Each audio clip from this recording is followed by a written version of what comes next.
முதலமைச்சர்.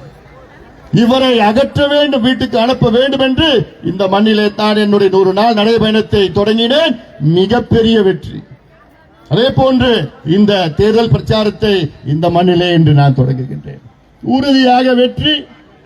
இன்னும் 1 மாதத்தில் தமிழ்நாட்டின் முதலமைச்சர் எடப்பாடி பழனிசாமி அவர்கள். இது அவசியமானது, இது காலத்தின் கட்டாயம். அதை நீங்கள் சிந்திக்க வேண்டும். இந்த திருப்போரூர் தொகுதி மட்டுமல்ல, தமிழ்நாட்டில் உள்ள அத்தனை மக்களும், குறிப்பாக பெண்கள், பெற்றோர்கள் சிந்திப்பது.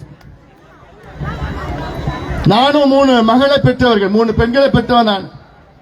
எனக்கு தெரியும் தமிழ்நாட்டில் எவ்வளவு பெண்களுக்கு எதிரான குற்றங்கள், குழந்தைகளுக்கு எதிரான குற்றங்கள். 2.5 வயசு குழந்தையை விட்டு வைக்க மாட்டான், 4 வயசு குழந்தையை விட்டு வைக்க மாட்டான், 8 வயசு 10, 12 வயசு குழந்தைகளை மானபங்கம் செய்து பாலியல் வன்கொடுமை. இது தமிழ்நாடாயா? அதெல்லாம் நம்ம பார்த்த தமிழ்நாடு எப்படி இருந்தது? ஆனா இன்னைக்கு தமிழ்நாடு வாழ தகுதியற்ற ஒரு மண்ணாக மாறிக்கொண்டு வருகிறது. இந்த கொடுங்கோல் திமுக ஆட்சியினால், எதுவும் தெரியாத ஒரு முதலமைச்சரால். இதற்கெல்லாம் நிச்சயமாக ஒரு மாற்றம் வர வேண்டும், வர வைப்போம். நீங்கள் எல்லோரும் சேருங்கள். கட்சி, ஜாதி, மதம், இனம் எத்தனையும் கடந்து நாம் எல்லோரும் ஒன்று சேர்ந்திருக்கின்றோம். அந்த வகையிலே ஒரு மாற்றத்தை தமிழ்நாட்டுக்கு உறுதியாக நாம் எல்லோரும் சேர்ந்து கொண்டு வருவோம்.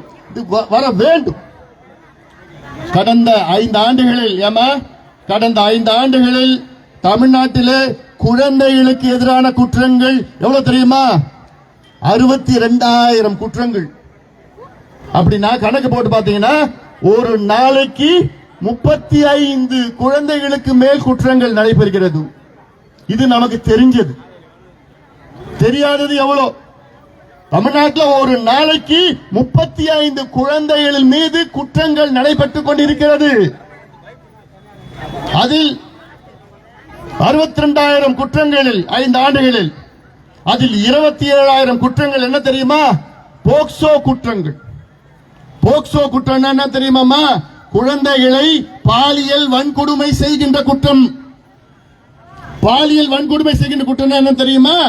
குழந்தைகளை சொல்ல முடியல எனக்கு. பலாத்காரம், கெடுக்கிறது, குழந்தைகளை கெடுக்கின்ற குற்றம்.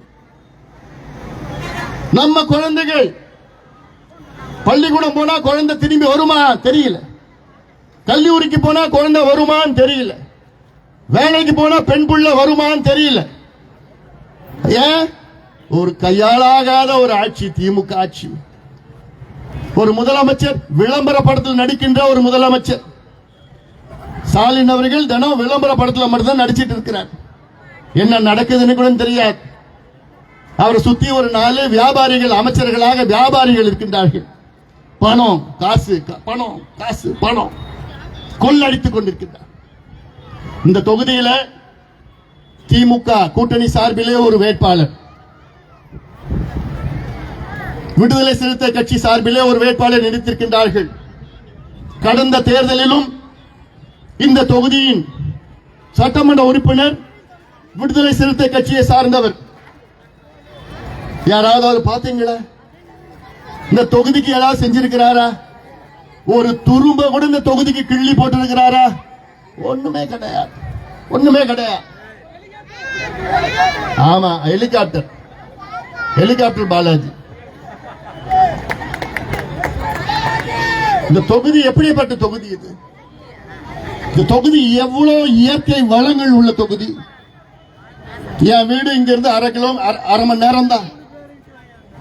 ஒவ்வொரு முறையும் நான் போறப்போ இந்த பகுதியில் தான் வருவேன்.